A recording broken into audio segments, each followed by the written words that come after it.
Hello everybody, it's Wyvern here with another bit of Total War Warhammer 2 Core Magic gameplay. This time around it's going to be a bit of a double feature, focusing on Brettonian gameplay, and what I really want to do is kind of discuss a little bit about the current Brettonia meta, because I know a lot of people are claiming Brettonia is underpowered and Brettonia is weak and with all the Warhammer 2 factions, and that it's really not competitive.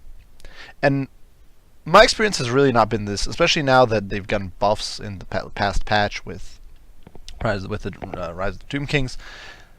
I really have not had this experience with Brettonia. I found them to actually be incredibly potent and actually arguably one of the top factions once again. They really can lay down a stomping on just about any opponent that they might face.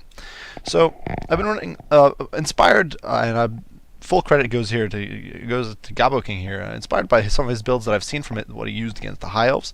I decided to kind of build around that or take that as a sort of core and kind of try to customize it to face off against certain factions, and not always do the same thing, and definitely trying things out, but I definitely thought he had a good baseline strategy, so I decided to kind of build around that. For my Lord, I did bring a Fan Enchantress, and I think she's really just a great choice here. She does have, here we are going against the Skaven, so I did bring her with Awakening of the Wood, which is a great little slow debuff, especially against blobs. It's pretty powerful and does damage. Earthblood, of course, for the AoE heals, and the Regrowth for targeted heals, which is just very, very potent at keeping units alive. She also does have Arcane Conduit, Favor of the Fae, and then Chalice of Potions, which is a decent little bombardment spell. And of course, if she stays in combat, she's doing that constant damage and debuffing enemies by 5 melee attack, which is really not bad. Furthermore, she's actually really hard to gank, especially by magical means, with 60% magic resistance.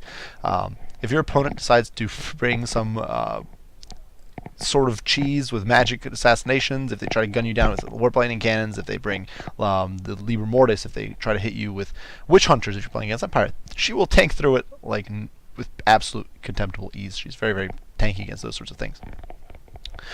Alongside her, I didn't bring any heroes. I brought a very cheap front line here, especially against Skaven, bringing a set of 5-minute arms with shields, completely unupgraded, completely vanilla. Units of peasant mobs in the front to just soak up shots and soak up the initial charges.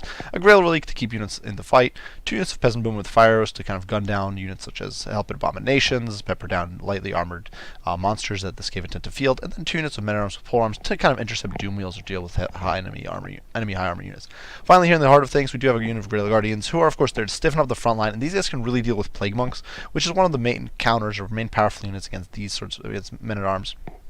And they'll also do well against anti-large troops like Stormvermin, against units like Rat Ogres and all that sort of stuff. These guys with their monsters melee defense of 56 and 120 armor, 20% physical resist, never getting tired. They're just so tanky. They will really stick through thick and thin. Out on the flanks, though, really the core striking force here, 3 units of Grail Knights. And you can see there, at the moment, I did have them spaced out as far as I could, because I knew that cannons could do a lot of damage. And I didn't want to lose too many models, and in Lance Formation your troops are kind of more clumped up, so I really didn't want to be getting clocked too heavily by my opponent's firepower. And here you can see my opponent did bring a pretty conventional build. No Plague Monks, but a front line of Clan Rise with shields, backed by Stormvermin and Halberds. 2 Assassins and Lord Skrulk in the heart of things here just to try to shut down my troops. You can see my Grail Knights over there getting pounded, a Doom Wheel to cause fear and terror and just to show up my backline, and a bunch of Clan Rat Spears with shields in the back, covering the 2 Warp Lightning Cannons, who are kind of like a powerhouse artillery battery mowing through my poor Grail Knights over there. But I do push the Fan Enchantress there, and you can see she's taking absolutely laughable amounts of damage from those cannon shots, because of that 60% damage resist, stacked on top of, actually, she does have a missile resist of 15%, so Warp Lightning Cannons only do 25% of their damage to her, and it's really kind of a joke. Over here, in the meantime, you can see the Grail Knights have managed to kind of sneak up. I do convert them into Lance Formation, which no longer applies any debuffs, and we are pushing in. We are going into the Maw of Hell here and charging straight. And you can see the Grail Knights over here are being kind of missed. The not veteraned up Hell Cannons aren't, or not Hell Cannons, not veteraned up Warp Lightning Cannons aren't that accurate. Over here you can see the Peasant Bows are starting to tee off on the Clan Rats with shields, and the Men-at-Arms are pushing in. They're not going to be immune to fear and terror from the Doom Wheel there, but because they are too far from the Grail Relic, but they will be able to kind of pin these troops down and hopefully just tie down the Clan Rats. They're a pretty even match with Clan Rats with shields. Actually, I do believe a little superior. Over here, the Grail Knights have plowed into the Warp Lightning Cannons, and they're pretty tanky. You can see I do forget to put these guys into Lance Formation. In the meantime, the second unit of Grail Knights, which has gone into Lance Formation, will start cycle charging my opponent's backline. Over here, you can see a bombardment. The Chalice of Potions going down. Even as over here, you can see Stand Your Ground has gone down from Scroll just to provide some tankiness. Unfortunately, the Chalice of Potions did get cancelled here because I do believe I casted something separate from the Enchantress. But you can see the rear charge there just brutalizing these Clan Knights with shields and causing them to buckle. Fortunately, the Peasant Bowman of Fire Arrows will get terror routed by the Doom Wheel, which has kind of pushed through and is just running amok in the back line. But the rest of the Fire Arrows still teeing off, still doing good damage, and you can see the Grail Knights here are pulling out pretty healthy, having delivered that brutal charge to my opponent's backline. Over here in the meantime, the cannons have been taken offline, though this unit has not been wiped out. The man, that will definitely come back to bite me in the rear. That said, all these Grail Knights are moving into Lance Formation. They are converting into that powerhouse bonus, getting into that powerhouse bonus. And in the meantime, you can see Grail Guardians here just holding their ground, tanking it out, despite Rival Hide Talismans, of course, debuffing their attack. And the Grail Knights are pushing into these Stormvermin, but they are braced, so the Grail Knights won't get very much done here, but it doesn't really matter. We're getting some charges there. You can see an Awakening of the Wood hitting this blob. Men armors are still holding okay, and over here we are kind of mopping up some troops with the help of the Grail Knights, who are just hitting left and right, and really my opponent's core is at this point just a handful of heroes and some Clan Rats and Stormvermin. The rest of the troops here are definitely in some deep trouble. And of course the Enchantress does cause fear, so she is pretty powerful against Skaven as well in that sense.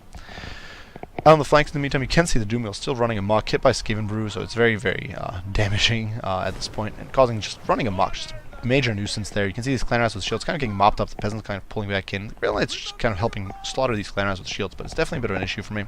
Definitely a bit of a pickle, and I'm being forced to commit my Knights into kind of a lackluster situation here against Stormwind. That said, this blob also does allow me to get some heals off, and you can see Earthblood going down and just keeping these Knights in the fray. The Stormmen don't have the best morale, and you can see here they are routing, they are falling apart. You can see that harassing fire just annihilating all these troops with just those bows that are staying online and being a major nuisance. Another Awakening of Wood does go down, slowing these guys down a little bit. And really at this point it's just a handful of Stormmen against men-arms with polearms, which, while not favorable to the polearms, is not terrible for him either.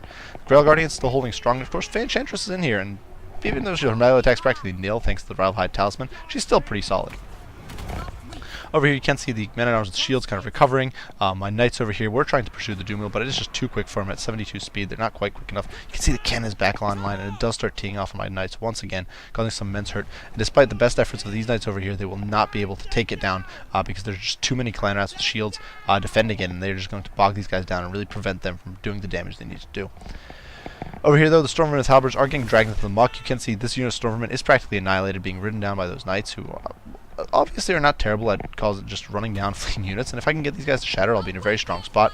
Unfortunately, that cannon is just firing constantly. But fortunately, these guys just are very tanky. They're very resistant to fleeing, and so that's very good. The archers still firing on these troops, trying to tee off on the Clan Rats, and then they will start shifting fire onto the Plague Monks, who have been summoned by my opponent. And these guys should be able to kind of tear through them relatively quickly. I do try to kind of focus fire on my opponent's isolated or exposed troops, trying to get behind shields, because obviously you don't want to be firing into the shields of enemy troops, but unfortunately, of course, the Doom Wheel is coming back for another run, and I'm in deep trouble.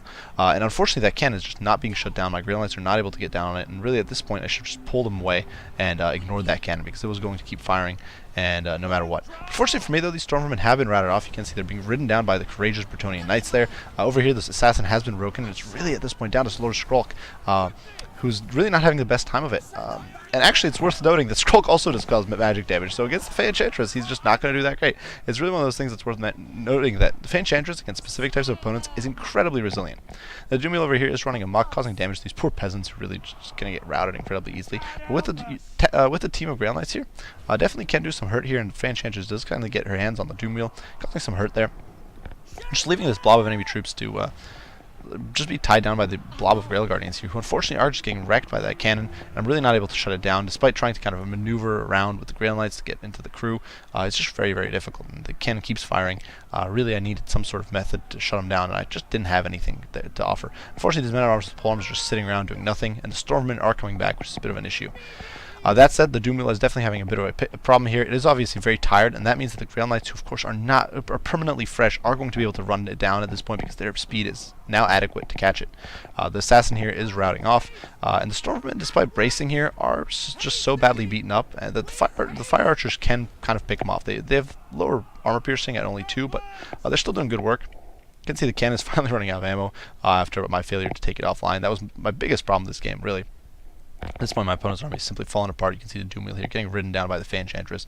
Definitely my opponent gets a little close to kind of clutching things out over here, but the Knights of Brettonia do plow in against Lord Skrulk and against the Assassin, and are going to be able to drag them into the muck here with the help of the pole arms, with the help of the Fey Enchantress, and just slaughter these guys in the pits.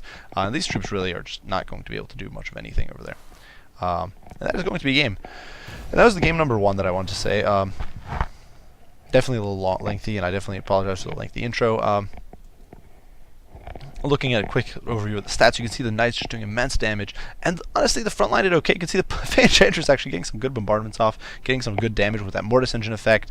The Knights were just great at shutting my opponent's backline down, and the front line is tanky and kind of sturdy enough to hold up against the crappy low-end Skaven infantry. Had my opponent gone more elite with Plague Monks, I could have honestly just bowled him over with the Ground Knights. The Ground Knights could have just plowed in and done such immense work, and my opponent just wouldn't have had the density of troops to surround or to tile down all my units. He would have been trading things off, so it would have been not as advantageous. So really just very potent here. And even the Stormmen, who are kind of designed to fight these sorts of troops, they just couldn't get the damage done. Fortunately, that Warp Lightning Cannon, as we mentioned, did get back online, and the Doom Wheel, I didn't really shut it down. Those are 2 big mistakes on my part. Had I brought Pox Arrows, I think that would have been a good idea to bring a unit of Pox Arrows in here, just to slow down the Doom Wheel for the Knights to catch it more easily. The Warp Lightning Cannon just did immense work to my cavalry at the end, and that was definitely a big issue. Fortunately, I did get it offline in the early part of the game, and this was really my biggest problem. I really should have used some magic from the Fey Enchantress or something like that, just to kind of knock those crewmen off the Warp Lightning Cannon, and just to get a little more, just to keep my Knights healthy, because 112 models killed, and most of those were no doubt Knights, fairly high value targets. But otherwise, definitely, this is fairly standard Skaven build, give or take a little bit, and they just can't really do very much against the Knights of Brettonia. So we're going to hop into a second replay against Beastmen, where I just want to kind of continue discussing this sort of situation with the Brettonians. So after the vast expanse of Korgazan, we're kind of here on Bleak Dale, I do believe it is, with a very similar composition once again, but this time we're going against Beastmen, so they're definitely a bit of a different faction from the Skaven, definitely a bit more rush or straight up combat oriented, and we're going to be seeing how things work out here as well. The composition I brought this time around is a little bit different. I still did bring those fire arrows because I think they're very potent against Beastmen, who tend to have very squishy troops. Simply put, the fire arrows are just very potent. I also did bring 2 units of foot squires just to kind of muck up enemy Bestigors, cause a little bit of damage to them in return. Should push come to shove. I didn't bother with pole arms because you really don't need that stuff. If you bring 4 units of Grail Knights, which I'm doing here, you really don't need that form of anti-large, in my opinion, against Beastmen. You just want to be able to slug it out with cheaper Gores and Ungors in the front line with your men-at-arms with shields. You have foot squires to kind of anchor things. BS Peasants to soak up the hits here. Otherwise, this comp is pretty similar. We did drop the Grail Guardians because I think they're not really that useful against the Beastmen. I think you're much better off bringing just an extra unit of Grail Knights. And so we'll definitely see how they perform. I did start off in Lance Formation, which in retrospect may have been a bit of a mistake or a bit of a arrogant move, because my opponent did bring a Cygor, and if a Cygor lands a meaty hit on these Grail Knights in this sort of dense formation, you could easily be losing 5, 6, maybe more models. That said, my opponent's army composition here, you can see he does have 2 units of Razor Gores out on each flank. He does have a unit of Warhounds in the back, ready to kind of disrupt my backline. And his troop composition is definitely pretty cheap, definitely a little interesting, I would say. He does have a bunch of Ungor Spears here, Bestigors, Morgor the Shadowgave, of course, with his full selection of 2 Chaos Spawn summons, as well as a vanilla unit of Chaos Spawn there, and of course a Gorbel. And the Gorbel is bringing some pretty cool abilities here. He's bringing Axe of Men, which allows him to cause terror, which is definitely a pretty potent ability. Deadly Onslaught, Foe Seeker, of course, and Slaughter's Call, which is a nice little melee attack buff and really makes him pretty potent. And of course, these Ungor Spears can muck up Grail Knights. And it's worth noting, I think, against Grail Knights, that while they are pretty tanky, they only have 90 armor, so even against non-AP anti-large, they can sometimes suffer a bit. 90 armor is kind of the middling tier for cavalry, as far as cavalry is concerned, or heavy cavalry is concerned. There are definitely lighter armed heavy cavalries, but generally when you're looking at Demigryphs, Chaos Knights, Grail Guardians, and that sort of stuff, they're all sitting around the 120 mark, and 90 is definitely low compared to that. You can see I immediately, of course, have them in Lance Formation. I'm just simply pushing up. I did spot these Razor Gores. They are actually not hidden, and I'm not entirely sure why Razor Gores are not counted as hidden in woods. It's definitely a bit of an interesting thing. You would think that they would have the ability to be hidden in woods. I'm not sure why that is the case, but they don't. So you can see they are falling back.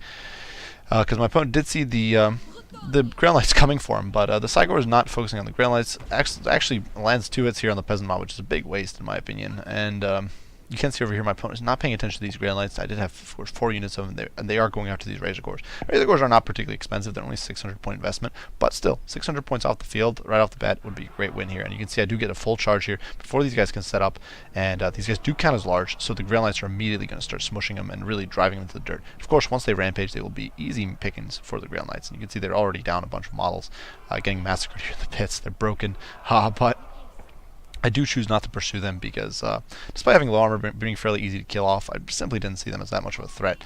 All they do is bring fear and armor piercing to the table on a budget. Now, my opponent is still teeing off on my front line here. You can see doing a pretty good job just whittling down my troops. Hits some men-at-arms, hits some foot squires, gets a few hits in there, but honestly, nothing critical has been hit. My Grail Knights at this point are kind of sitting here on the flanks, and I'm not entirely sure why my opponent didn't try to fire on them with the Cygors. But regardless, I do get to push my infantry forward, and a bit of a miss there. Clips the men-at-arms, gets a few model kills, but really nothing too fancy.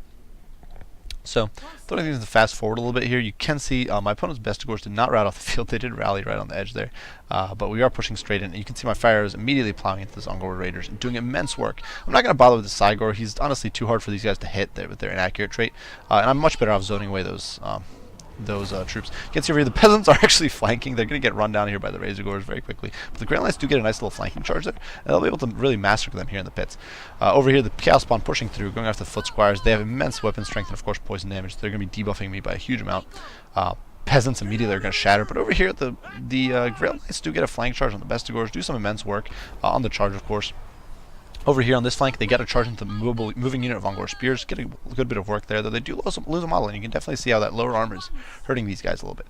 And my opponent does get his Summons of Chaos Spawn, and I'm simply ignoring my archers here. I could and probably should defend him a little bit, but really decided not to, and instead I'm trying to simply flank. You can see my opponent wasn't paying attention to that comet. It does some immense work to these Ungor Raiders. My Knights now are positioning for a brutal rear charge of my opponent's troops. Over here, the Fire Arrows are still teeing off on the Chaos Spawn, who are trying to whittle down the Fan Enchantress, who is being slowed and taking quite a bit of a beating here from the Chaos Spawn. She's just not that tanky, only 34 melee defense and somewhat low HP, so I do try to start pulling her away.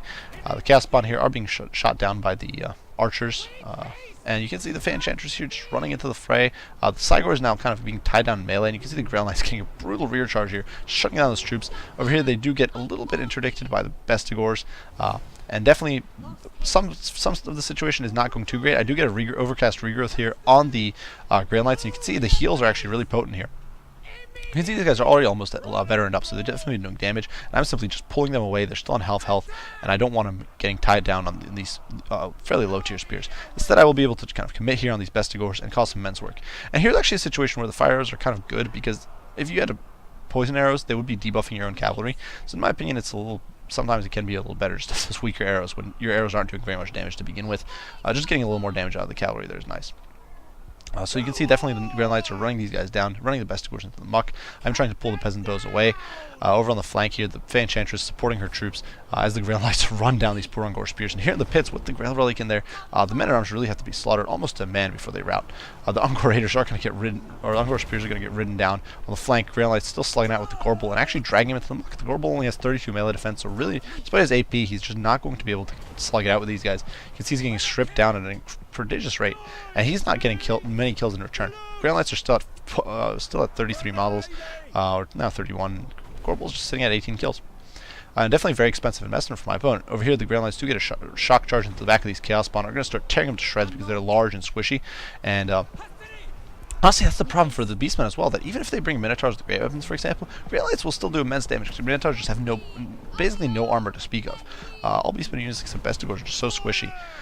Morgar is going to start getting dragged into the muck. You can see the Cygor there getting slaughtered, and my opponent's army is simply being thrown into full flight. You can see over here on the flank where the Bestigors and the Razor Gores are being zoned off by archer fire. Foot Squires coming back in. My front line definitely kind of buckled on everywhere that my Grail Relic was not, but it just didn't matter. The Grail Knights were everywhere they were needed to be. You can see they were raking in the kills. None of them went in with chevrons. Despite that, you can see actually the only unit that got racked up an immense amount of kills was the one unit that didn't gain chevrons. They were fighting some immensely potent units. You can see cutting down those Razor Gores, Cygors, Chaos Spawn, Gorbel, all these units, and they were just gaining chevrons. And really, the Grail Knights are so potent. Frontline, nothing impressive, and honestly, I wasn't expecting him. My opponent brought more Bestigors. I was expecting these guys to just collapse.